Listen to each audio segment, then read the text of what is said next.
आप सभी का स्टडी कोर्स पर स्वागत है। यहाँ हम बात करेंगे यूनानी आक्रमण की। इससे पहले वाले वीडियो आपने नहीं देखे हैं तो जा करके देख सकते हैं।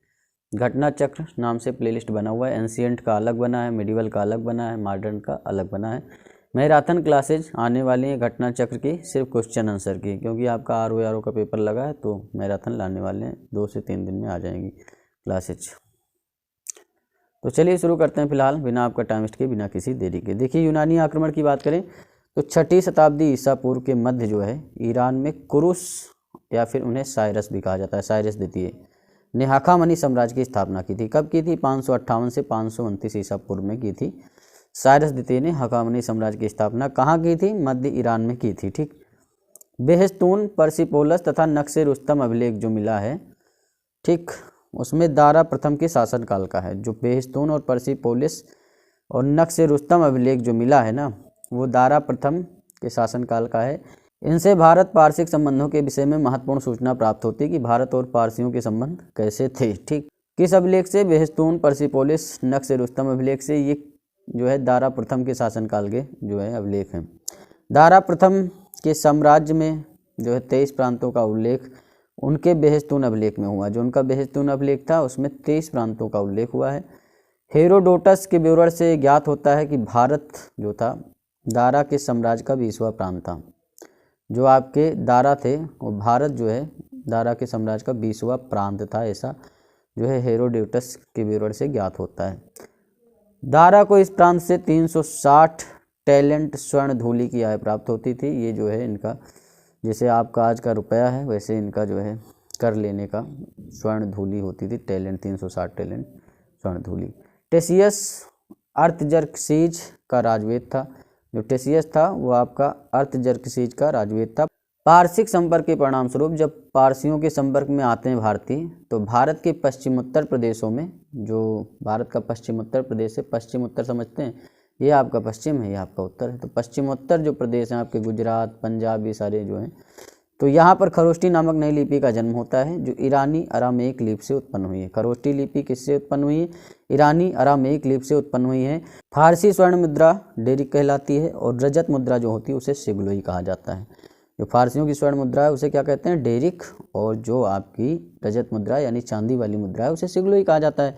ईरानी सिक्के सिगलोई पश्चिमोत्तर प्रांत से प्रचलित थे। जो ईरानी सिक्के थे वो सिगलोई यानी पश्चिमोत्तर प्रांत में ज़्यादा प्रचलित थे।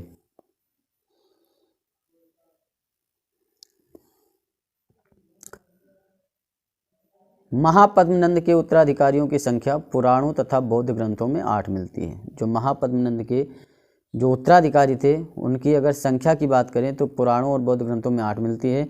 इस वंश का अंतिम शासक धनानंद था जो सिकंदर का समकालीन था। ठीक, उसे यूनानी लेखकों ने अग्रमिज कहा है और जेनोफन उसे बहुत धनाढ़ व्यक्ति भी बताता है। भद्रसाल उसका सेनापति था। भद्रसाल किसका सेनापति था? महापद्मनंद का सेनापति था। ठीक, सिकंदर मेसोडोन का क्षत्रप फिलिप द्वितीय का पुत्र था। सिकंदर क्या था? मेसिडोन के जो क्षत्रप थे, राजा थे, ठीक, फिलिप द्वितीय का ये पुत्र था। हखामनी साम्राज्य को ध्वस्त करने के पश्चात 326 ईसा पूर्व के बसंत के अंत में एक विशाल सेना के साथ सिकंदर भारतीय विजय के लिए चला।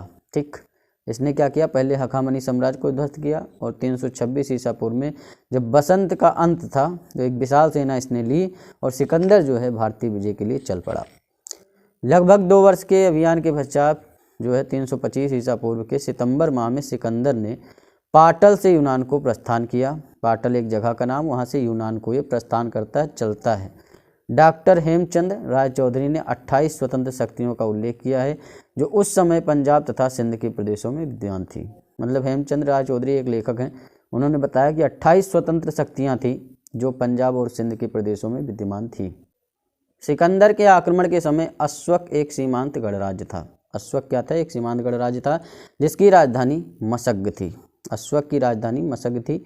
यूनानी लेखकों के अनुसार सिकंदर के विरुद्ध हुए युद्ध में बड़ी संख्या में पुरुष सैनिकों के मारे जाने के पश्चात यहाँ की स्त्रियों ने शस्त्र धारण किए थे। कहाँ की स्त्रियों ने? जो आपकी अश्वक थी और उसकी राजधानी मशग थी, वहाँ पर ये आक्रमण करते हैं जो कि एक सीमांत गणराज्य रहता है। तो जब पुरुष सैनिक मारे जाते हैं तो वहाँ की स्त्रियां भी अपना शस्त्र, अपना जो है तलवार, जो भी होती हैं चीज़ें उठा लेते हैं और लड़ने के लिए तैयार हो जाते हैं।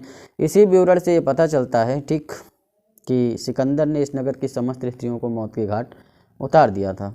तो समझिए कितने महान थे कि इन्होंने स्त्रियों को भी मौत के घाट उतार दिया। पुरु पौरस का राज्य जो था झेलम और चिनाब नदी के बीच फंसा हुआ था। पुरु जो थे पौरस, इनका जो राज्य था, झेलम नदी एक तरफ से बहती एक तरफ से चिनाब, तो दोनों के बीच में इनका राज्य पड़ता था। सिकंदर ने झेलम नदी के तट पर पुरु को पराजित कर दिया। ठीक, झेलम नदी के तट पर उन्हें पराजित करते हैं, परंतु उसकी वीरता से प्रभावित होकर सिकंदर ने उसे अपना मित्र भी बना लिया और उसे अपना राज्य और कुछ नए इलाके भी प्रदान कर दिए कि लो भैया, तुम बहुत बढ़िया आदमी हो, तुम बहुत वीर आदमी हो, ये लो, तुम्हें हम वापस करते हैं और कुछ नए इलाके भी हमसे ले लो। इतना दयावान हो गया। ठीक, सिकंदर ने 2 नगरों निकैया और बावकेफला की स्थापना की। ब्यास नदी सिकंदर के उत्कर्ष का चरम बिंदु सिद्ध हुई। इसके सैनिकों द्वारा आगे बढ़ने से इंकार के पश्चात उसने स्वदेश लौटने का फैसला कर दिया कि भैया अब सैनिक लोग आगे नहीं जाएंगे ब्यास नदी के, तो इन्होंने स्वदेश लौटने का फैसला किया और 323 ईसा पूर्व के लगभग सिकंदर की मृत्यु हो जाती है। सिकंदर के आक्रमण के परिणाम स्वरूप पश्चिमोत्तर भारत में अनेक यूनानी उपनिवेश जो है बन जाते हैं। निकैया, बावकेफला, सिकंदरिया, ये सब स्थापित हो जाते हैं। व्यापारिक संपर्क के फलस्वरूप यूनानी मुद्राओं के अनुकरण पर भारत में उलूक शैली के सिक्के ढाली गए। जब यूनानी लोग आते हैं और उनके व्यापारियों के संपर्क में भारतीय लोग आते हैं यूनानियों के, तो जो व्यापार होता है तो उसमें जो है भारत में उलूक शैली के सिक्के भी डाले जाते हैं यूनानियों के आगमन पे। ठीक, तो यहाँ क्वेश्चन आंसर भी कर डालते हैं इसी समय, ज़्यादा क्वेश्चन इसमें है नहीं। सिकंदर के हमले के समय उत्तर भारत पर निम्नलिखित राजवंशों में से किस एक का शासन था? तो उस समय नंद वंश का शासन चल रहा था। घनानंद जो है वो गद्दी पर बैठा हुआ था। ठीक, घनानंद। तो ये सारी चीज़ें हैं। दूसरा क्वेश्चन है, निम्नलिखित में से मगध का कौन सा राजा सिकंदर महान के समकालीन था? तो सिकंदर महान के समकालीन घनानंद था। ठीक, तीसरा नंबर क्वेश्चन है, निम्नलिखित कथनों पर विचार करिए। लगभग 2 वर्ष के अभियान के पश्चात सिकंदर महान ने 325 ईसा पूर्व में भारत छोड़ दिया। ठीक, वह चंद्रगुप्त मौर्य से पराजित हुआ था। ये गलत है, तो ए सही है, आर गलत है। आपका ए सही है और आर गलत है। 4th नंबर क्वेश्चन देखेंगे, युद्ध भूमि में बड़ी संख्या में सैनिकों के मारे जाने अथवा आहत हो जाने के बाद किस भारतीय गढ़ अथवा राज्य की स्त्रियों ने सिकंदर के विरुद्ध शस्त्र धारण किए थे? तो मसग ने धारण किए थे। ठीक, मसग जो आपके अश्व की राजधानी थी, तो ये आप याद रखेंगे। 5वां नंबर क्वेश्चन, भारत में सिकंदर की सफलता निम्न कारणों से ही। पहला है, उस समय भारत में कोई केंद्रीय सत्ता नहीं थी। जाहिर सी बात है, उस समय कोई केंद्रीय सत्ता नहीं थी। पूरा भारत 16 महाजनपदों में विभक्त था। सभी जो है महाजनपद में अपने अपने राजा होते थे, तो एक दूसरे से युद्ध किया करते थे। कोई केंद्रीय सत्ता नहीं थी। उसकी फौज बेहतर थी। जाहिर सी बात है, सिकंदर की फौज बेहतर थी। उसे देशद्रोही शासकों से सहायता मिली। भाई अंबिक जो थे, अंबिक जाके मिल जाते हैं राजा पोरस के विरुद्ध, और राजा पोरस को हराने में इनका भी बहुत बड़ा रोल रहता है अंबिक जी का। ये भी एक देशद्रोही थे। इन्हें जयचंद आप कह सकते हैं, मतलब पूर्व के जयचंद आप कह सकते हैं, क्योंकि जयचंद तो इनके बाद आते हैं, लेकिन ये पूर्व के जयचंद हैं। 6 नंबर क्वेश्चन है, उस वीर भारतीय राजा का नाम बताइए जिसे सिकंदर ने झेलम के तट पर पराजित किया था? तो पुरु पौरस ने जो है पराजित किया था। 7 नंबर क्वेश्चन है, निम्नलिखित में से कौन सिकंदर के साथ भारत में नहीं आया था? तो नियार्कस आया था, अनेसिक्रेटस आया था, अरिस्टोब्यूलस आया था और डायमेकस नहीं आया था। डायमेकस आपका नहीं आया था, तो सी आपका आंसर हो जाएगा। तो डायमेकस सिकंदर के साथ भारत नहीं आया था। स्ट्रोबो के अनुसार सीरिया के राजा एंटियोकस ने डायमेकस नामक अपना एक राजदूत बिंदुसार की राज्यसभा में भेजा था। तो ये डायमेकस जो थे वो बिंदुसार की राज्यसभा में आते हैं। ठीक, अपना ये राजदूत होते हैं एंटियोकस के। तो इसके बाद जो है मौर्य साम्राज्य है। मौर्य साम्राज्य उसके बाद 3 से 4 लेक्चर है। एंशिएंट हिस्ट्री आपकी कंप्लीट होने वाली है। मिडिवल पहले से ही कंप्लीट है, उसका प्लेलिस्ट बना हुआ है, सारी क्लासेज कंप्लीट हैं, जाकर के देख सकते हैं। मॉडर्न की क्लासेज भी लगातार चल रही हैं। तो घटना चक्र बहुत ज़्यादा इंपॉर्टेंट, चाहे आपका यूपीपीएससी हो, चाहे बीपीएससी हो, जितने भी स्टेट लेवल एग्जाम हैं, एमपीपीएससी हो, सब में आपका घटना चक्र बहुत ही बड़ा रोल अदा करने वाला है। और छोटे एग्जाम में भी अगर आप यहाँ घटना चक्र पढ़ के जाते हैं आराम से, तो 100% सिलेक्शन लेंगे, निश्चित है। तो चैनल को आप लोग सब्सक्राइब करिए, वीडियो को लाइक करिए, शेयर करिए। मिलते हैं नेक्स्ट वीडियो में। धन्यवाद, थैंक यू।